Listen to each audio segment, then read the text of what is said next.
여러분, 오늘 말씀 본문의 시편 147편 1절 후반, 가장 후반에 보면 하나님을 찬송하는 것이 아름답고 마땅하다고 기록하고 있습니다. 여러분, 혹시 필수템이란 말 많이 사용하실 겁니다. 저도 많이 사용하는데 어쩔 때 육아할 때는 이게 필수템이야, 사무실에서는 이런 아이템이 필수템이야, 이게 꼭 있어야 돼, 이렇게 우리가 흔히 쓰는 말인데, 여러분, 이 필수템이라는 개념이 사실 우리나라에서 지난 몇 년간 유행했던 말이 아니라, 여러분, 미국 생활 주간지인 라이프지라는 주간지가 있는데, 이 주간지에 1953년이라고 하면 지금으로부터 70년 전이죠. 1953년 지금 우리와 같이 1월에 이 라이프지에서 당시의 미국 경제 상황에 대한 특별한 기사를 올렸습니다. 그 기사에 뭐라고 기록되어 있냐면, 1953년 1월 라이프지의 기사입니다. 지난해 미국은 경제적으로 역사상 가장 뛰어난 성과를 냈다. 10년 연속 완전 고용을 달성했다. 그러면서 한 택시 운전자분의 인터뷰를 올렸습니다. 한 택시 운전자는 예전에는 입에 풀칠할 것을 걱정했는데 지금은 주차할 곳을 걱정한다. 중산층 가정에 차량 2대는 필수가 되었다라고 인터뷰했습니다. 여러분, 1950년대는 20세기 미국 역사상 20세기 안에서 가장 경제적으로 호황이었던 시기였습니다. 여러분, 그런 미국의 호황인 시기에 중산층의 필수템이 있었는데, 그것이 무엇이냐면 차량 2대를 소유하는 게 그 당시에, 지금부터 70년 전에 미국의 필수템이었습니다. 그런데 여러분, 우리가 기억해야 될 것은 미국 20세기 역사상 가장 호황이었던 지난 10년간 완전 고용을 달성하고 경제적으로 역사상 가장 뛰어난 한 해를 보냈던 그 해조차도, 여러분, 지금 우리가 경제가 이렇게 전 세계적으로 어려운데 그 1953년에 비해서 미국이나 우리나라가 그 물가 상승률을 반영한다 치더라도 우리가 몇 배를 더 부유하게 지금 살고 있습니다. 여러분, 그런데 우리는 여전히 수많은 필수템들이 있죠. 여러분, 제가 얼마 전에 집에서 당근을 채칼로 썰다가 손을 벤 적이 있습니다. 당근을 채칼로 썰다가 요리를 도와주다가, 그리고 손을 베고 며칠 뒤에 집에서 우연히 앉아서 TV를 보다가 홈쇼핑을 봤는데, 여러분, 전동 채칼이 나오는 거예요. 전동 채칼이. 제가 그걸 보자마자 저거구나. 왜 저걸 이제 개발했지? 제가 그게 전에 개발됐는지 아니면 제가 이제 그것을 봤는지 모르겠는데, 제가 딸이 2명 있는데 저희 딸들이랑 그걸 같이 봤어요. 저희 8살, 6살 된 딸이 그 전동 채칼이 호박과 당근을 잘라내는 걸 보면서 와, 아름답다, 이렇게 말하는 거예요. 한 번도 우리 딸들이 큐티를 할 때 와, 말씀이 너무 아름답다, 이렇게 말한 적이 없는데, 그 호박과 당근이 썰려 내려오는 것을 보면서 와, 아름답다, 이렇게 말하는 거예요. 여러분, 우리는 그동안 그렇게 많은 물건을 샀는데, 우리가 홈쇼핑 하나만 보더라도 아직도 사야 할 물건들이 남아 있습니다. 집안에 아직 둘 곳도 없는데 이제는 아직도 우리에게 필수템들이 있죠. 여러분, 제가 이 말씀을 드리는 이유는 제가 단순히 어떤 제품에 대해서 말씀드리는 거지만, 사실 필수템뿐만 아니라 이와 비슷한 메시지를 우리가 살아오면서 너무나 많은 때에 듣고 있습니다.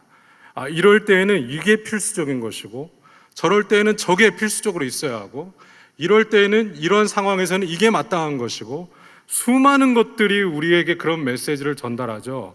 가끔은 그런 것들에 완전히 함몰되어서 마음이 답답할 때도 있습니다. 왜 이렇게 마땅한 것이 많은지, 왜 이렇게 필수적으로 가져야 할 것이 많은지.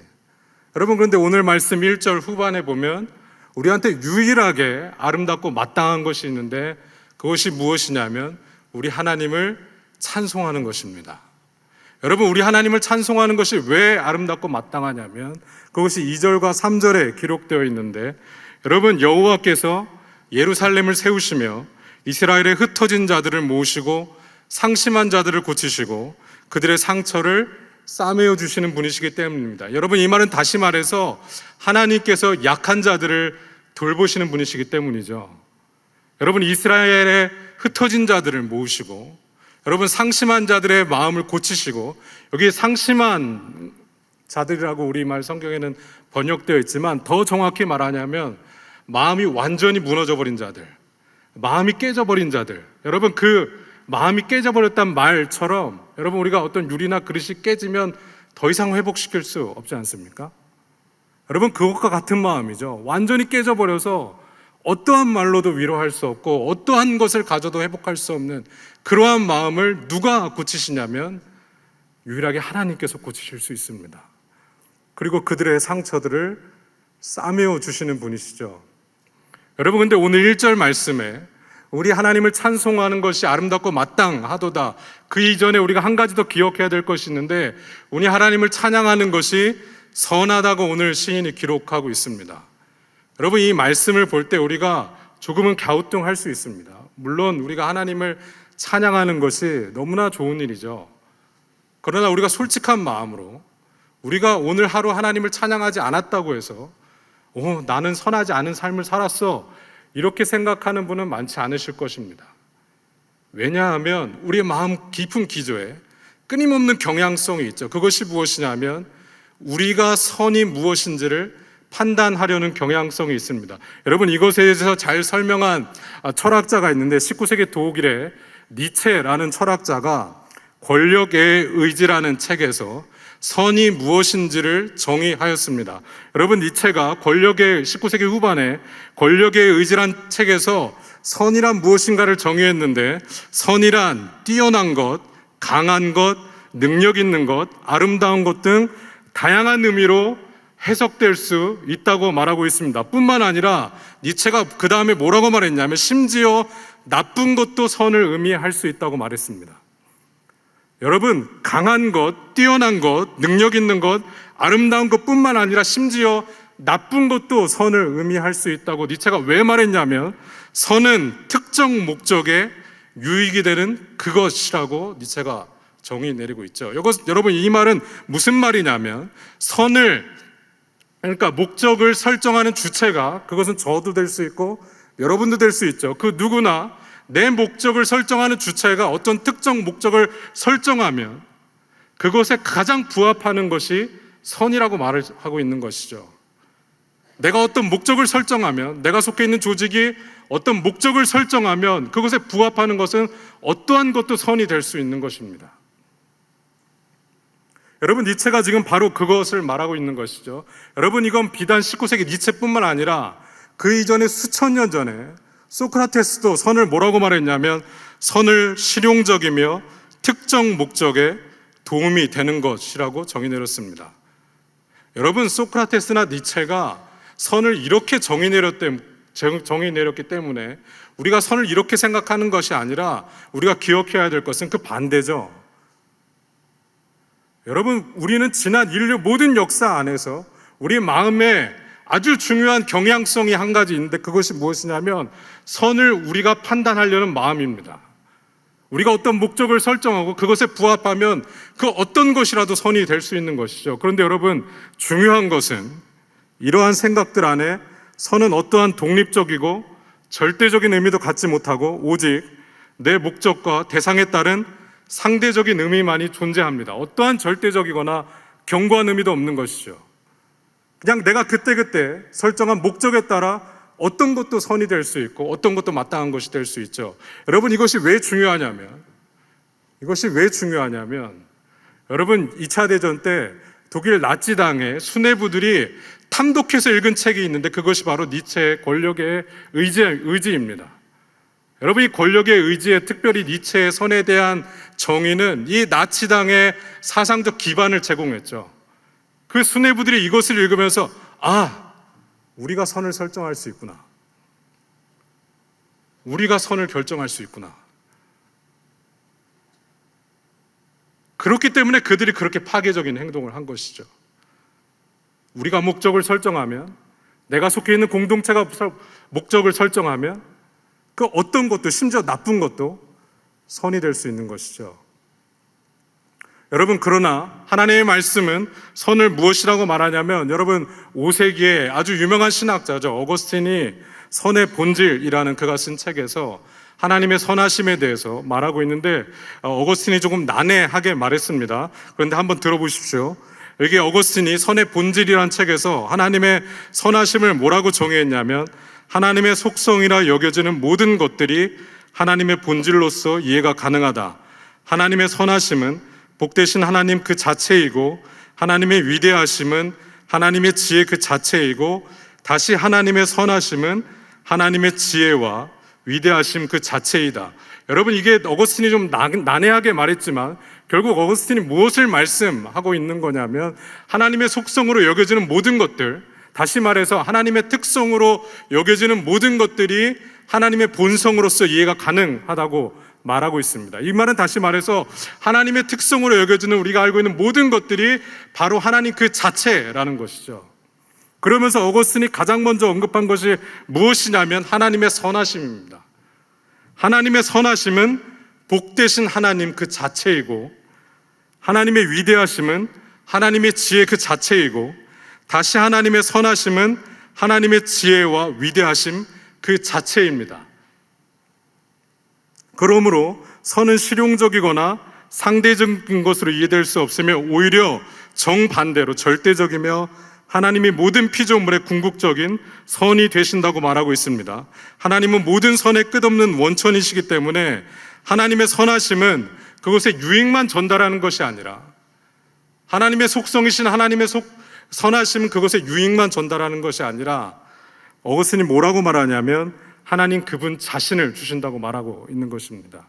여러분, 이 어거스틴의 말에 대해서 가장 잘 설명하고 있는 성경이 시편 16편 2절 말씀입니다. 여러분, 시편 16편 2절 말씀에 보시면 다윗이 뭐라고 고백하냐면 내가 여호와께 아뢰되 주는 나의 주님이시오니 주 밖에는 나의 복이 없다 하였나이다 라고 고백합니다. 여러분, 여기 우리말 성경에는 다윗이 주 밖에는 나의 복이 없다 하였나이다 라고 번역되어 있지만 원문 성경에 맞게 번역하면 뭐라고 다윗이 말한 거냐면 주 밖에는 나에게 선한 것들이 없습니다 라고 고백하고 있는 것입니다. 여러분, 더 정확히 번역하자면 주님을 제외하고는 나에게 어떠한 선도 없다고 지금 다윗이 말하고 있는 것입니다. 여러분, 우리가 여기서 주목해야 될 것은 다윗이 하나님의 호의나 하나님의 선물 외에는 나에게 어떠한 선도 없다고 말하는 것이 아니라 다윗이 여기 분명하게 말하는데 주님을 제외하고는 나에게 어떠한 선도 없습니다 라고 고백합니다. 하나님 그 자체가 나의 유일하고 궁극적인 선이 되신다는 말씀이죠. 그런데 여러분, 여기 16편 2절 말씀에 하나님을 나의 궁극적, 하나님을 제외하고는 나에게 어떠한 선이 없다고 고백할 수 있는 그 기조에는 무엇이 있냐면 바로 그 전에 다윗이 뭐라고 고백하냐면 내가 여호와께 아뢰되 주는 나의 주님이시오니 라고 고백합니다. 오직 주님만이 나의 주님이시기 때문에 하나님 세상이 나에게 어떠한 것을 선이라고 말한다고 할지라도 하나님 세상이 나에게 어떠한 것을 마땅하다고 요구한다 할지라도 여러분, 다윗은 한 나라의 왕이었죠. 자신의 목적을 설정하고 어떤 것이든 그것이 가장 선한 것이라고 말할 수 있는 권력과 힘이 있었던 사람입니다. 그러나 여기 다윗이 뭐라고 말합니까? 주님께서만이 오직 나의 주님이시오니 주님을 제외하고는 나에게 어떠한 선도 없습니다 라고 고백하는 것이죠. 여러분, 우리는 많은 때에 사실 우리 평생에 선을 쇼핑하듯이 살아가고 있습니다. 여러분, 수험생 때는 이게 선한 것이고 취업을 준비할 때는 이게 선한 것이고 아이를 양육할 때는 이게 마땅한 것이고 사업할 때는 이게 마땅하신 것이고 우리 조직에는 이게 선한 것이고 은퇴 후에는 이렇게 사는 것이 마땅한 것이고 정말 수없이 많은 것들이 우리에게 선한 것이고 마땅한 것이라고 우리에게 가르치고 있죠. 제가 앞서 말씀드린 대로 가끔은 우리 마음이 답답해질 정도로 왜 이렇게 우리가 해야 될 것이 많은지, 왜 이렇게 우리에게 요구하는 것들이 많은지, 끊임없이 선을 쇼핑하면서 이럴 때는 나에게 이게 선한 것이지, 우리 자녀에게는 이게 선한 것이지.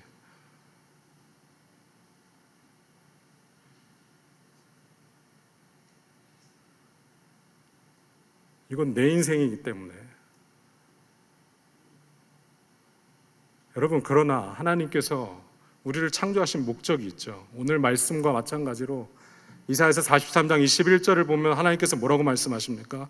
이 백성은, 하나님이 두 번이나 강조하시죠. 이 백성은 내가 나를 위하여 지었다고 말씀하시죠.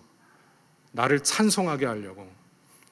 여러분, 다이소에 가시면 1,000원짜리 제품 있지 않습니까? 1,000원짜리 제품 있죠. 여러분, 다이소에 가면 1,000원짜리 제품도 그 제품을 디자인한 회사의 목적이 있죠. 여러분, 단돈 1,000원짜리 제품도 목적이 있습니다. 그것을 만든, 그것을 디자인한. 여러분, 하나님께서 저와 여러분을 만드시면서 1,000원짜리 제품도 목적이 있는데, 저와 여러분을 만드시면서 아무런 목적 없이, 그냥 아무런 의미 없이 결코 만드시지 않았죠. 여러분, 세상은 끊임없이 우리한테 속이죠. 이렇게 살아야 가치 있는 것이고, 이렇게 살아야 선한 것이고, 이렇게 살아야 마땅한 것이고. 그러나 성경이 우리한테 뭐라고 말씀하십니까? 나의 찬송을 부르게 하려고 내가 이 백성을 지었다고 말씀하시죠. 여러분, 오늘 말씀 1절의 후반에 앞서 말씀드린 하나님을 찬양하는 것이 아름답고 마땅하다라고 하는 번역, 이 번역도 너무나 훌륭한 번역이지만, 여러분, 이 1절 말씀을 조금 더 길게 늘려서 번역할 수 있다면, 하나님을 찬송하는 것이 아름답고 우리의 존재에 가장 알맞고 어울리는 것이기 때문입니다 라고 번역하는 것이 훨씬 더 이 원문에 가까운 번역입니다. 우리 존재에 가장 어울리는 것, 가장 알맞는 것, 그것이 바로 하나님을 영화롭게 하는 것이죠. 여러분, 하나님을 찬송하는 것이 선하고 마땅한 이유는 하나님께서 우리의 주인 되시는 것이고, 그리고 하나님께서 우리를 그렇게 창조하셨기 때문이기도 하지만, 또 한 가지 이유는 오늘 5절 말씀에 기록된 대로 우리 하나님께서 위대하시기 때문입니다. 여러분, 역사상 어떠한 권력도 어떠한 권세도 여러분 위대하지 않습니다. 여러분, 라티노에 유일하게 정관사를 붙이는 역사상 가장 강력했던 권세이자 도시이죠. 로마조차도 여러분, 그들은 강력했지만 위대하지 않았죠. 여러분, 미국도 마찬가지죠. 여러분, 미국이 강력하지만 결코 위대하지 않습니다. 여러분, 그들의 정치인은 그들의 나라를 위대하게 만들겠다고 공언하지만, 여러분, 하나님 외에는 누구도 위대하지 않습니다. 그들이 한때는 강력할지 몰라도. 여러분, 우리 하나님을 찬양해야 하는 이유가 있는데, 그것이 마땅한 이유가 있는데, 그것은 무엇이냐면 우리 하나님만이 위대하시기 때문입니다. 그런데 여러분, 오늘 5절 말씀, 재밌는 것은 오늘 5절 말씀 양쪽으로 하나님이 위대하신 이유를 둘러싸고 있는데, 먼저 4절 말씀, 여러분 4절 말씀을 한번 같이 읽어보셨으면 좋겠습니다. 시편 147편 4절 말씀 같이 한번 읽어보도록 하겠습니다. 시작. 그것들을 다 이름대로 부르시는도다. 아멘. 여러분, 현대 과학이 결코 카운트할 수 없는 두 가지가 있는데, 그것이 무엇이냐면, 첫 번째로 현대 과학이 절대 카운트할 수 없는 첫 번째가 무엇이냐면 온 우주의 별들의 개수입니다. 그리고 두 번째로 현대 과학이 절대 카운트할 수 없는 두 번째가 무엇이냐면 이 지구의 바다의 모래의 개수이죠. 여러분, 우리가 성경을 피셔서 우리가 성경 한 군데만 더 같이 한번 읽어보셨으면 좋겠습니다. 예레미야 33장 22절 말씀입니다. 구약 1107페이지 예레미야 33장 22절 말씀을 우리가 같이 한번 읽어보도록 하겠습니다.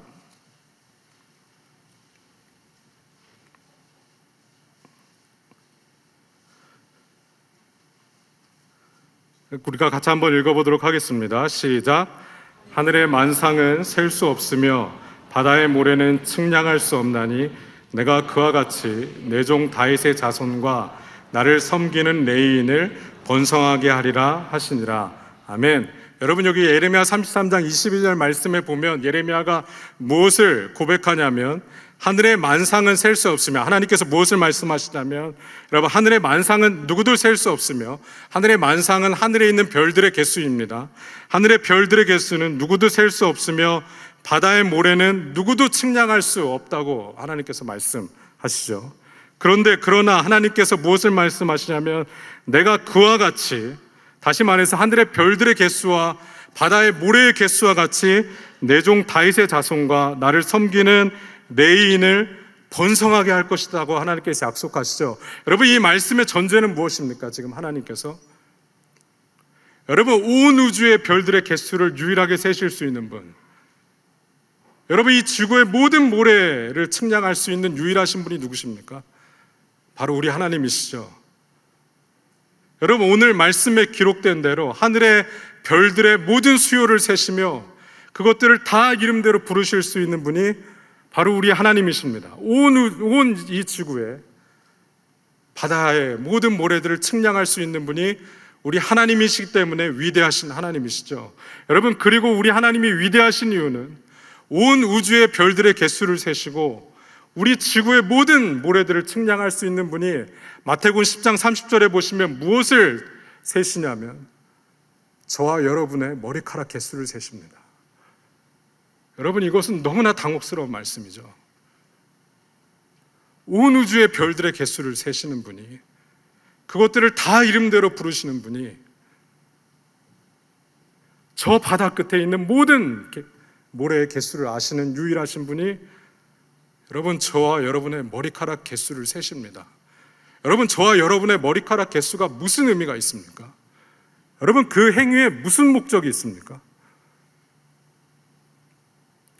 저와 여러분조차도 궁금해 해본 적도 없는 것이죠. 내 머리카락 개수가 몇 개나 되든지 혹시 궁금해 보신 적 있으십니까? 아무도 없으시죠? 여러분, 그 행위에 무슨 목적과 무슨 의미가 있습니까? 하나님은 그냥 아실 수도 있는 분이시죠. 그런데 마태복음 10장 30절에 보면 너희의 머리카락 개수까지도 내가 다 셈 바 되었다고 하나님께서 말씀하시죠. 여러분, 다른 이유는 없습니다. 하나님이 우리를 너무나 사랑하기 때문이죠.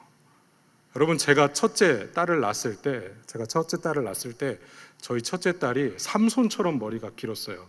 그래서 태어나자마자 간호사분도 무슨 머리카락이 이렇게 많냐고. 그래서 저희 아내가 6개월쯤 됐을 때 화장실에서 저희 그 첫째 아이 머리카락을 잘라 줘야 했어요. 그래서 제가 뭘 했는지 아십니까, 여러분? 제가 저희 아내가 머리카락을 자를 때 그 옆에 엎드려서 지퍼백에 머리카락을 담았습니다. 유난도 이런 유난이 없죠. 근데 너무 소중하니까 그 머리카락을 못 버리겠는 거예요. 지금이야 막 머리카락만 보면 한숨을 쉬는데, 아무튼 그때는 그랬습니다. 아무 의미 없는 거잖아요. 근데 너무 사랑하면 이게 너무 소중해지는 거예요. 그것조차도. 여러분, 하나님도 마찬가지시죠. 저와 여러분의 머리카락 개수가 무슨 의미가 있습니까? 나조차도 소중하게 생각하지 않는 건데 하나님은 우리를 사랑하셔서 그 모든 것이 의미가 있는 것이죠. 머리카락 개수까지 하나님 앞에 의미가 있는 것이죠. 여러분, 우리는 끊임없이 하나님이 위대하신 일에 관심이 있으시고 위대하신 일, 저 별들의 개수를 세시는 일에 관심이 있으실 줄 알지만 여러분, 하나님은 저와 여러분의 머리카락 개수에 관심이 있으십니다. 여러분, 우리가 하나님께서 우리를 사랑하시는 이유는 여러분, 하나님께서 저와 여러분을 생각하시면서 기쁨을 이기지 못하시는 이유는 저와 여러분이 선하기 때문이 아니라 하나님이 선하시기 때문이죠. 너무나도 선하시기 때문에, 너무나도 우리를 사랑하시기 때문에 여러분, 그분이 하늘의 별들의 개수를 세시는 분이 저와 여러분의 머리카락을 세시는 분이시죠. 그리고 또 한 가지 하나님이 위대하신 것은 6절 말씀에 기록된 대로 하나님께서 겸손한 자들을 붙드시는 분이시기 때문입니다. 하나님은 언제나 약한 자들과 겸손한 자들에게 관심이 있으시죠. 강한 자들과 권력 있는 자들과 유명한 자들과 권세 있는 자들이 아니라 하나님의 모든 관심은 약한 자들과 겸손한 자들, 하나님께서 겸손한 자들을 지탱하시는 분이시기 때문에 우리 하나님은 위대하십니다. 여러분, 우리 삶 가운데 두 종류의 삶밖에, 오늘 말씀에 비추어 보면 우리의 삶에는 두 종류의 삶밖에 없습니다. 첫 번째는 무엇이냐면 끊임없이 우리 스스로가 선한 것을 쫓고 선한 것을 설정해서 그것을 추구하는 삶이죠. 필수적인 것들을 채워놓고 마땅한 것들을 쫓아가서 살면서 스스로의 삶을 지탱하는 삶이 있고, 두 번째로는 오늘 말씀 6절대로 하나님께서 지탱하시는 삶이 있습니다. 여러분, 말씀을 마무리하도록 하겠습니다. 여러분, 오늘 예배가 마치고 돌아가셔서 오늘 저녁에도, 이번 한 주에도, 그 올 새해에도 여러분, 우리를 수없이 많이 에워싸고 있는 마땅한 것들이 있습니다. 여러분, 수많은 사람들이 수많은 메시지를 통해서 이런 것들이 우리한테 마땅하고 선한 것이라고 이번 한 주에도, 이번 한 해에도 우리에게 말할 것입니다. 여러분, 우리 외부뿐만 아니라 우리 마음 깊은 곳에서 관성처럼 우리에게 이런 경향성도 나타나죠. 끊임없이 우리가 선한 것을 결정하고 싶어하는 마음, 선과 악을 결정하려는 우리의 경향성과 그 관성과 같은 마음. 여러분, 그러나 오늘 말씀을 통해서 우리가 꼭 기억하셔야 되는 것은 하나님만이 선하시고 하나님을 찬양하는 것만이 우리 삶에 마땅한 것입니다. 오직 하나님만이 선하시고 하나님을 찬양하는 것만이 우리 삶에 마땅한 것입니다. 이것 말고 우리에게 선하고 마땅한 것이 없다는 것을 꼭 기억하셨으면 좋겠습니다. 그리고 오늘 말씀을 통해서 두 번째로 우리가 기억하셔야 될 것은 오직 우리 하나님만이 위대하신 분이십니다. 여러분, 수많은 곳에서 수없이 많은 좋은 것들이 우리의 눈앞에서 위대하게 보이겠지만 우리가 늘 이 말씀을 기억하시면서 늘 우리 마음 가운데 고백하셔야 됩니다. 오직 주님만이 우리의 면류관이고 하나님만이 유일하게 위대하신 분이십니다. 하나님, 온 우주의 별들의 개수를 세시는 분이 제 머리카락 개수를 세시고 겸손한 자를 지탱하시는 분이십니다. 마음이 깨어진 자를 고치시고 그 상처들을 싸매시는 분이십니다. 하나님, 오직 주님만이 위대하십니다. 여러분, 이것을 꼭 기억하시는 우리 모든 성도님 되시길 주님의 이름으로 축복합니다.